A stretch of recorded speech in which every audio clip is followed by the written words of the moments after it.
This is a new episode of our podcast, Editors in Conversation, and I want to do something different today. First of all, I want to dedicate this podcast to two people very close to my heart that we lost. The first is my own mother, Mireya Hernandez, who died in February of this year. And the other one is my mentor, my main mentor, and the reason actually I'm based in Houston, Texas, Dr. Barbara Murray. So there were two people very close to my heart that I lost this year. Um, and I want to dedicate this podcast and this episode because today we're going to talk about training and mentoring. Indeed, antimicrobial resistance is a priority public health problem with complex roots and connotations. However, due to the lack of focus on this topic, research training programs, specifically those focused on AMR, are limited in the United States. Additionally, scientific meetings that particularly highlight the science of antimicrobial resistance are scarce and disappeared in the last few years. We recently published a commentary that evaluates the state of the art of the training programs in AMR in the United States. And with that, I wanted to take the opportunity to discuss this important topic, particularly the training of the next generation of physician scientists, and scientists in antimicrobial resistance. For that, I have invited the lead author of that commentary and experts in the field that will discuss this topic. So, welcome to Editors in Conversation. The objectives of this podcast is to understand the challenges that training in AMR poses and how to approach them. We want to review a little bit the current status of the training programs in the United States and elaborate on specific strategies that could improve the access and dissemination of AMR research, particularly how to entice the new generation of researchers and new talent to the field. This episode is brought to you by the Antimicrobial Agents and Chemotherapy Journal, available at asm.org/AAC. I'm your host, Cesar Arias, Editor in Chief of AAC. And this podcast is supported by the American Society for Microbiology, which publishes AAC.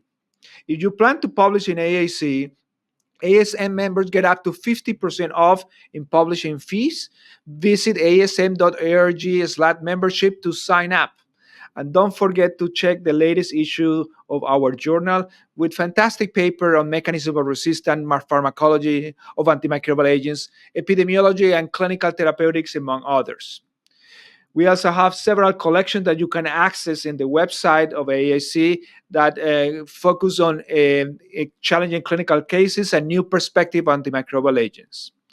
So joining us to discuss this important topic, as I mentioned to you, is the main author of this paper, ashore, is Dr. William Schaefer, who is professor at the Department of Microbiology and Immunology at Emory University, and is the director of the Antimicrobial Resistant and Therapeutic Discovery Training Program. Also joining us, I have the pleasure to introduce Professor Lee Harrison, who is Professor of Medicine and Epidemiology and Associate Chief of Epidemiology and Education at the Division of Infectious Diseases at the University of Pittsburgh School of Medicine, and is the Director of the University of Pittsburgh Antimicrobial Resistant T32 Program. So we have leaders of T32 programs in the podcast. So how are you, gentlemen? And thank you for accepting our invitation to the show. Very well. Thank you, Cesar, for inviting me. Yeah, thanks for underscoring this really important topic.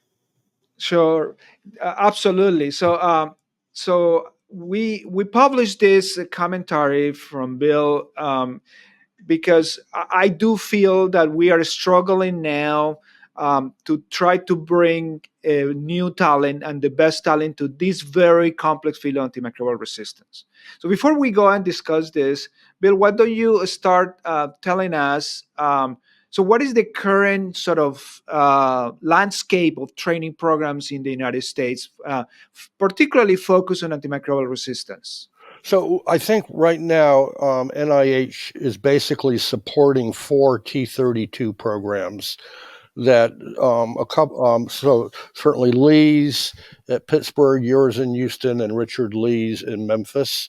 The training programs differ in their focus with respect to the level of the scholars that are being mentored. So, for instance, mine at Emory is all PhD students, whereas the others are a mixture of PhD students, clinical MD fellows, postdocs, PharmDs. So we have sort of a limited structural aspect of training, but I think that there's a lot of other academic centers who have experts in antimicrobial resistance with graduate programs that could be coalesced together and postdoctoral and clinical fellows that could be brought together. So I think that the overall landscape could be much bigger than what it structurally is now. If these other centers could focus their efforts into a dedicated training program. Yeah, Lee, what is your opinion on this? I just want to emphasize that um, it's hard to imagine antimicrobial resistance, and that's what people struggle and how to define it. And to try to coalesce research in the main topic brings people from different specialties. Um, so if you think about the landscape of this, um, uh, what is your opinion why we don't have more of this, having really outstanding expertise around the country? Well, I mean, I think we'll be talking about this a little bit more, but a key issue is funding, right? So we have a lot of very talented faculty across the U.S. We'll talk about the sort of funding issues related to T32s. Let me just sort of talk a little bit about our T32. So we established our program about 5 years ago, and we're currently seeking renewal. And we include both pre-doc and post-doc candidates. And we started by design as a small program, so about 7 total trainees over the first 5-year cycle. And our pre-doc trainees come from several feeder programs. And our postdocs, many of them are infectious diseases fellows, and some of them have had MD and PhD degrees. And one of the features of our program is that we don't focus on one particular area of training. So probably the most commonly selected area is mechanisms of resistance. But we include a broad array of pathogens from viruses, fungi, bacteria. We have mentors who provide training in evolution of resistance, biostatistics and modeling, pharmacokinetics. We've started to sort of morph into a program that offers a phage therapy training. And then we also have a component in genomic epidemiology, using genomics to study transmission dynamics and prevention of transmission in the hospital. But, I'm sorry, go ahead. No, yeah. Just to mention that, I mean, I think this exemplifies the diversity of what AMR is. And that's, I think, why people struggle to focus this topic in a particular sense, because it's not one pathogen, it's not one virus, it's not one particular bacteria, one gene. It's a multiple things, and it's put it into different contexts. For example, our training program here in Houston, that we were lucky enough now to renew it, starting our second cycle in July 1st, has 8 institutions, and encompasses MDs, PhD, and PharmDs as well, and goes all the way from basic science to eventually policy and epidemiology. And that's how the beast is. So Bill, how's your program is structured in terms of focusing in pre-docs, and how you bring these students or attract these students to this lab that do AMR research? Yeah, so we have multiple graduate programs at Emory that participate. This is actually 5 of them. 4 of them are in what is called the division of biomedical and biological sciences. It's a graduate division. And also, too, we brought in the Department of Chemistry in our last renewal because we have people who are working in medicinal chemistry and antibacterial development. So students actually, those that we select for the program, it's after their second year of being in graduate school. So it's after they've passed their prelim exams, they've started a dissertation project in a laboratory of a mentor who's part of our training faculty. And so it's competitive. And what we try to do is to have a sort of a broad spectrum of trainees who are, say, involved in basic microbiology, molecular genetics, molecular biology of resistance, um, those who are involved in biochemistry and structural biology, those in our pharmacology program. We also have students in our immunology and molecular pathogenesis program who are working in vaccinology. And then we have our students in chemistry. So we bring these different interest groups together and students with different backgrounds, and they actually feed off of each other. So they're actually educating each other, which is really great because they're bringing different areas of interest and expertise. And then the mentors are working together. And we've noticed, which I think is really great, collaborations developing between laboratories because of their trainees in our program who might not otherwise have started a collaboration. So I think it's having this sort of broad spectrum impact across the campus, which I find really great. Yeah, and I think that emphasizes that this is a multifaceted, that it needs to be solved with multidisciplinary approach, and I think that's the complexities of when people think about funding us, and funding a specific, including specific meetings, right? Because you can't really focus on one single thing, although every single thing could be a branch specifically. I remember struggling just to have funding for our meeting that we do in January, because most of the funders wanted very specific things, right? You just focus on the chemistry, or focus on the epidemiology, or focus on the treatment, and unfortunately you have to put all them together, because otherwise that won't solve the problem. Lee, we know that. So what are some of the gaps that you feel we need to make people aware and try to fill this vacuum in training in AMR, in your experience? Yeah, so I think we're doing a good job of offering solid training. I think all of our programs have fabulous mentors. Um, I think the major problem is, and I think William pointed this out in his commentary, we don't yet have a critical mass of investigators that are being trained. So, for example, there's somewhere on the order of 20 trainees in our programs being churned out per year.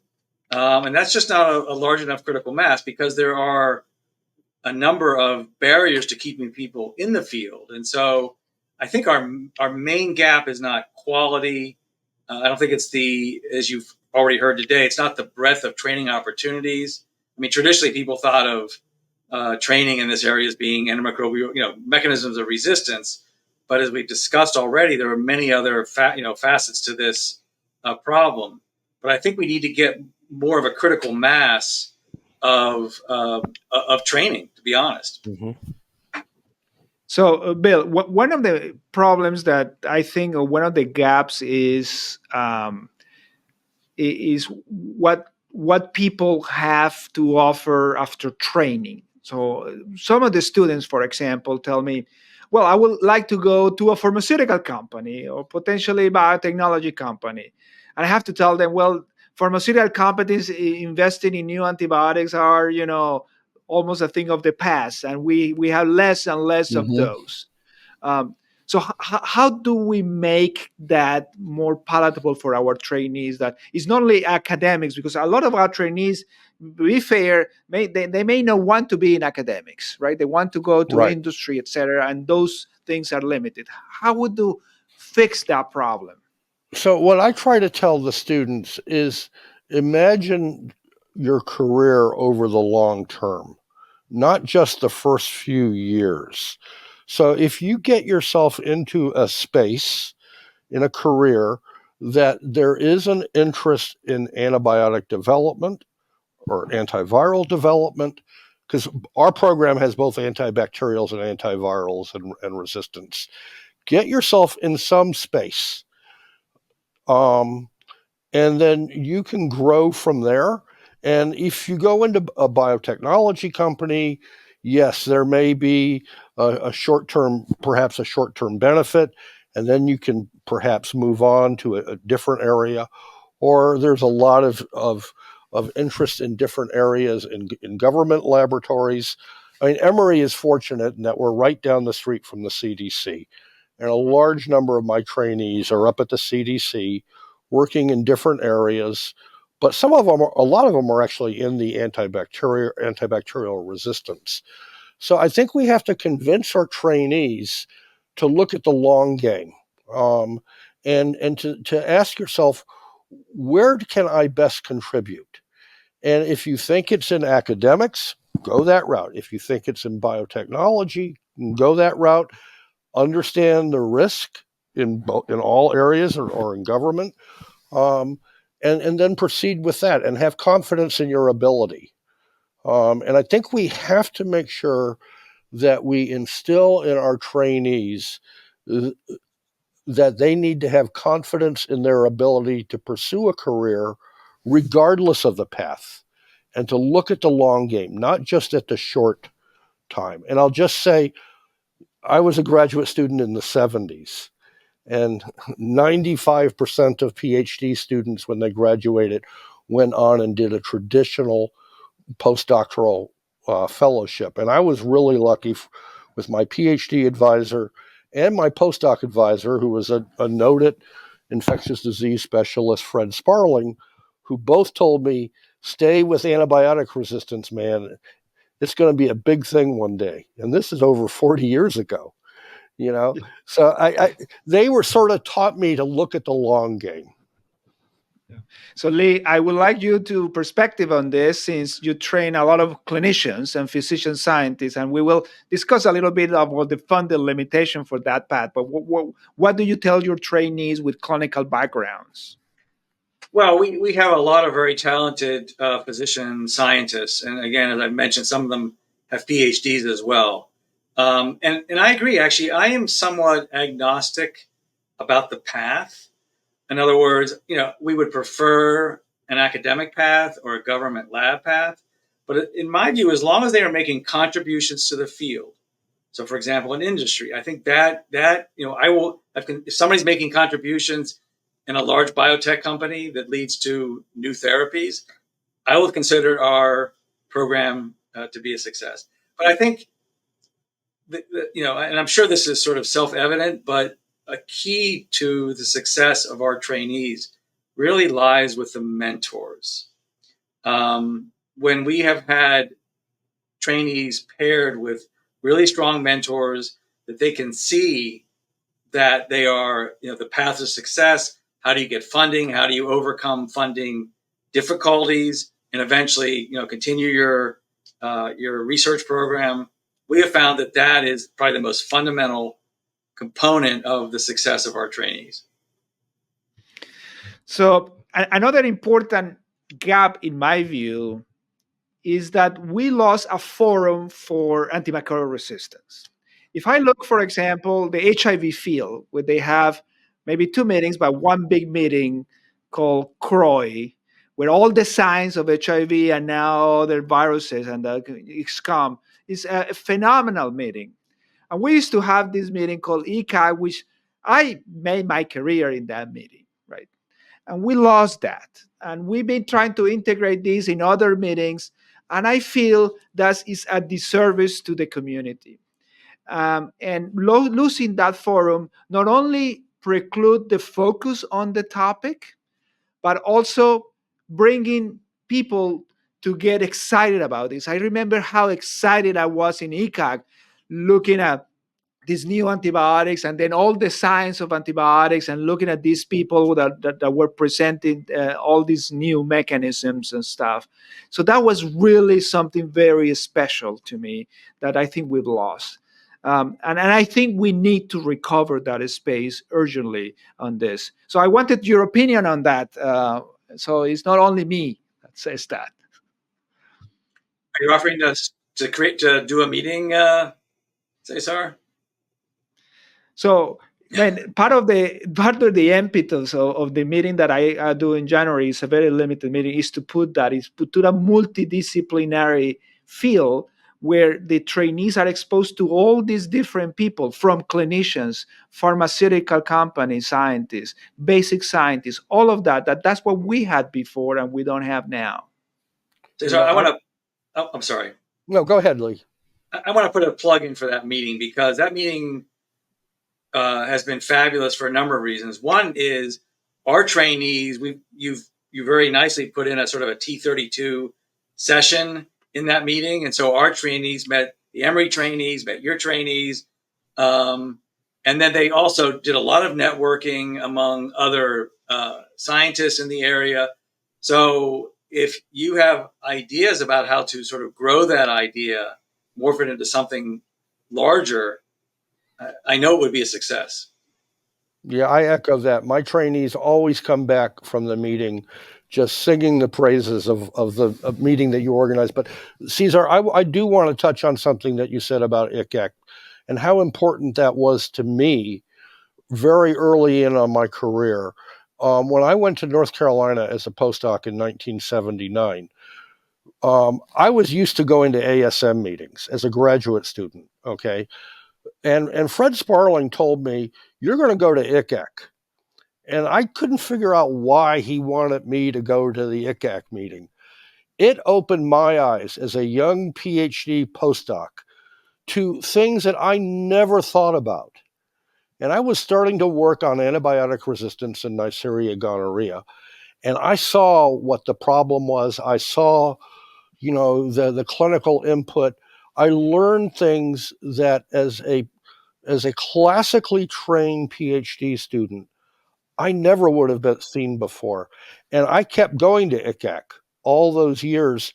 And I wanted my students and postdocs to go to ICAC because they could immerse themselves into a sea of knowledge that they might not otherwise get.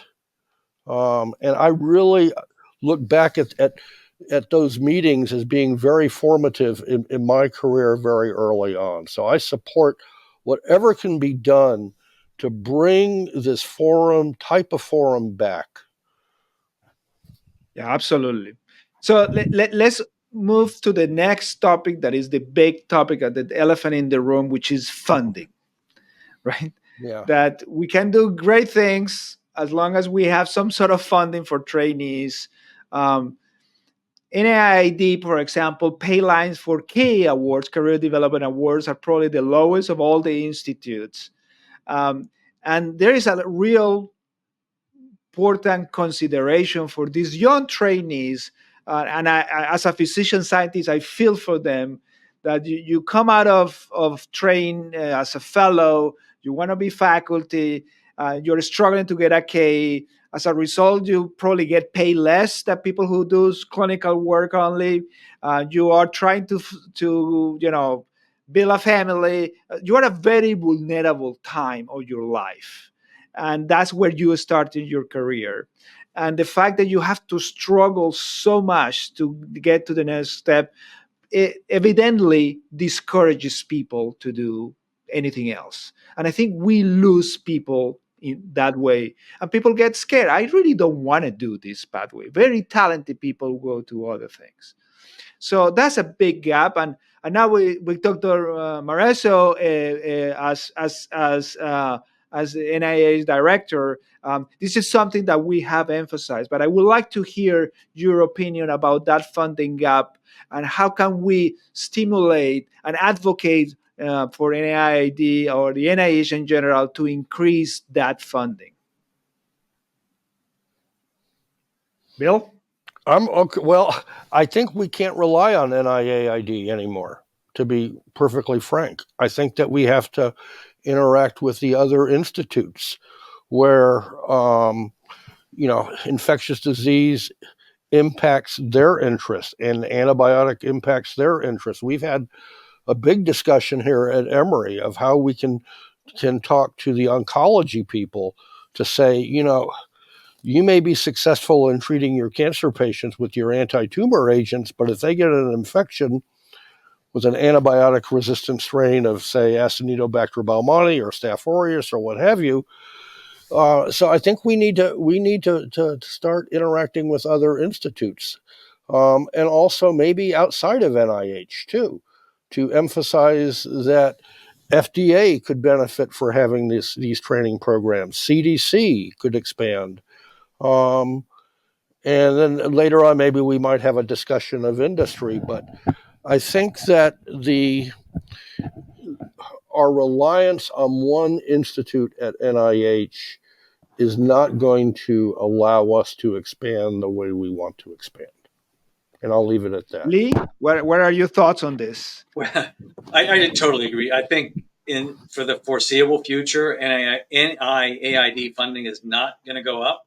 And remember, there's no dedicated funding for this area, right? We're sort of competing with all the other fields, and so I totally agree. It's not going to go up, but I do agree engaging other federal organizations like CDC, HRQ.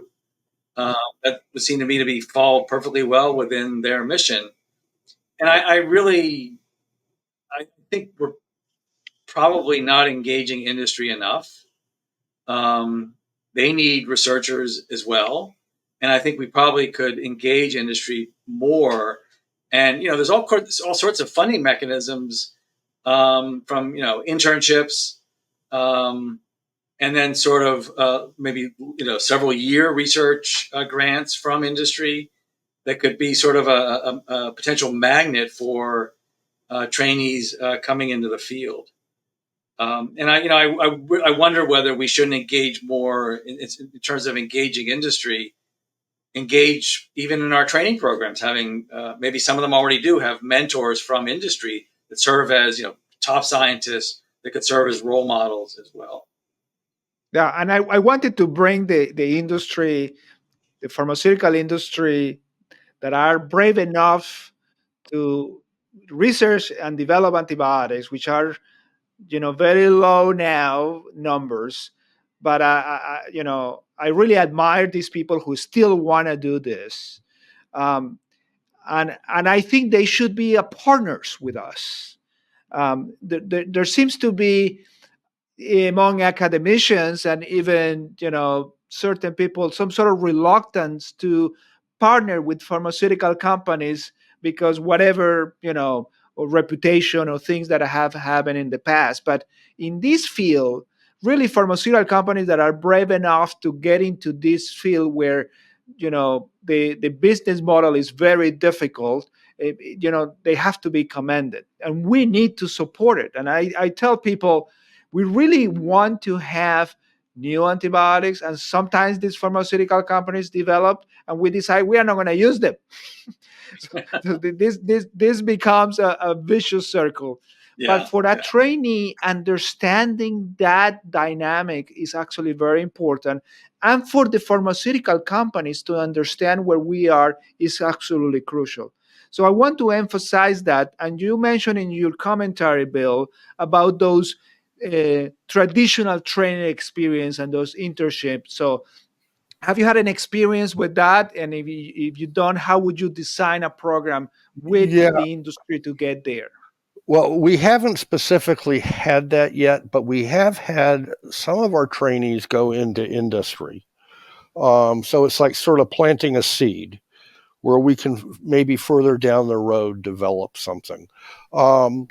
I do think it would be a great thing for our trainees to say maybe have a summer internship in a company. So one, they could see how a company works, how it's structured, the nuances are going on. And for the company, they can see, aha, this is potentially a hire down the road because they're clearly interested in it and they could help. And the other thing, too, I think it does, it shows our trainees that there's some really, really smart people in industry who have, who have their finger on the pulse. They know what's going on. They see the future, and they're really great scientists. And so they can learn that this is a place that you can do science and interact with really sharp people. And I really hope that we can move forward with this in the next decade, because pharma is going to need well-trained people, broadly trained people. And I view it as a win-win for each, but we've got to get our foot in the door. And, that's something we need to work on. Lee, your thoughts on this? No, yeah, that's what I've been advocating for. I think we do need to partner. I mean, think about if the end products are going to come from industry, right? And so the ability of our training programs to help accelerate that, I think it would be a major, be a major benefit. But I think we need to engage industry more to get a sense for how they feel they can contribute to these training programs, how they feel they can. I mean, one of the problems that we have is, we talked about the difficult funding situation. So not only do trainees see these K award pay lines, but they also see the pay lines that their mentors are facing. Mm-hmm. And so I think we need to move to complement the traditional funding approaches with industry. And I think I don't view it as a negative. I think it's be mutually beneficial and could potentially lead to good outcomes. Yeah. One of the final things that I want to discuss is about the mentors, right? Because the mentor sort of quality of a status changes dramatically, sometimes even within the same institution.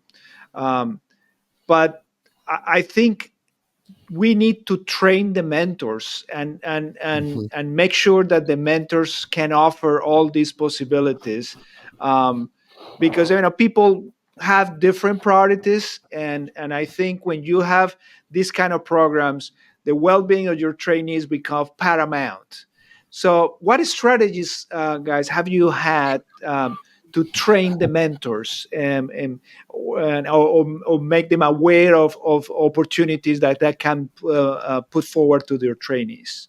Bill, do you have anything in your program? So in the Metro Atlanta area, we have this Metro Atlanta Mentoring the Mentor program that our junior faculty go to, and this has people from Emory, Georgia State, Georgia Tech, the historically minority colleges and universities, and so they have those regular meetings. But we also have a policy on the training grant that a new mentor who has not graduated a PhD student, there will be a co-mentor in there, and we have a mentoring the mentor program just in our training grant. And I've sort of viewed it with just my own experience in learning how to be a mentor back in the 80s, because I was so fortunate of having great mentors in while I was in my training period, and I tried to sort of adapt myself to what they did with me, but also be flexible to evolve. I also really make sure that our mentors on the training grant participate in the overall training experience, in teaching in our course, in attending our seminar programs, in helping me in various aspects. So I really want to make sure that all of our training faculty are actively engaged in the program, not just in mentoring their trainee in the laboratory, but sort of more of a holistic experience. Beautiful. Lee, how about your program in Pittsburgh? So I totally agree. Those are strategies that we use as well. So mentoring the mentor. So we often pair a more senior mentor with a more junior mentor. But something else we also built into the program is a vetting of the mentors. So you have lots of people who have good publications and are good scientists, but what we try and do before when the rubber hits the road, it's time to pair a trainee with a mentor, is vet them. What is your current time availability to help mentor this trainee? What is your current funding status? And do you have specific funding for the research project that the trainee will be doing? Mm-hmm. And in general, when we pick mentors, that's the case. But sometimes when the rubber meets the road, you've got to sort of revisit that and make sure you're pairing your trainee with a mentor who is going to help that trainee go to success. Yeah. So in Houston, we have the fortune to have a what we call the Golf Course Consortium entity that since our T32 has 8 institutions, although we are all very close, there's always different regulations. But we have a very standardized method for to become a mentor. So minimal requirements as well, and constant training. And one of the things that I think we need to also try to stimulate in our trainees that they become mentors in early stages. So our postdoctoral T32, all our trainees, for example, serves as mentors of the pre-doctoral T32. So we pair them with those, and even if they go and have a coffee, whatever, that's a very valuable experience for both parties to do that. And I think that's the way you start seeding new mentors, and they start growing in that role to stimulate more and more people, talented people, to come to the field. All right, this is a wonderful conversation. I just want to conclude to say, and I always want to end up in a optimistic note. So, how do you see the future, Bill? You've been in this field for a long time. Yeah. How So I mean, are we gonna get better? Are we gonna get worse? Or how do you see the well, future? I feel that we're going to have an AMR problem for a long time. Okay, that's not going away. Um, I am hopeful, however, that we are going to continue to be able to produce incredibly bright and productive young scholars to help tackle this problem. And I think that there's multiple areas that they can go into and make really great contributions. I do think things will get better. I think that there are some pathogens that we have an AMR problem that maybe in my lifetime or certainly in my grandchildren's lifetime that there'll be vaccines for. So that's probably a whole different conversation you can have at some point. So I am hopeful. I always tell the students, where there's science, there's hope. Lee, so your crystal ball. Yeah, well, so I think AMR is forever, to be honest. But I think, I am cautiously optimistic. I think we have, great faculty at major universities studying this issue. I think we do have a pipeline of great trainees. I think there will be continued development of antibiotics, although not as quickly as we would like it to be. But I'm cautiously optimistic. And I'm wondering, have we decided we're going to try and develop a meeting in this area?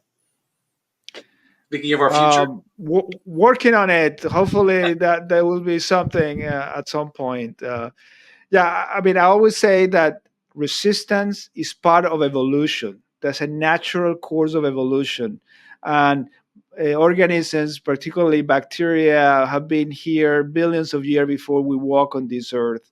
So thinking that we can fight evolution is impossible. So we need to learn how to adapt and recognize and then counteract some elements of this evolution. But we are not going to stop it. We're never going to Yeah. stop it as long as we are humans, as long as we live in this earth. that is changing. On top of that, we are making this earth changing in a bad way, which is very sad. So we need a power of adaptation, and that quotation from Darwin that is probably not the stronger or the most intelligent that survives, but the one that actually adapts better. And that's what we need, right? And we have problems, but we need to adapt, and evolution is part of it. So, gentlemen, this has been a wonderful conversation. Thank you very much for coming to the program. Thank you, Caesar, for um, hosting us. Thank you. Enjoyed it. and I hope I continue to interact with you in the future, and try to solve this problem one way or another. So this is Cesar Arias, editor-in-chief of Antimicrobial Agents and Chemotherapy, signing off.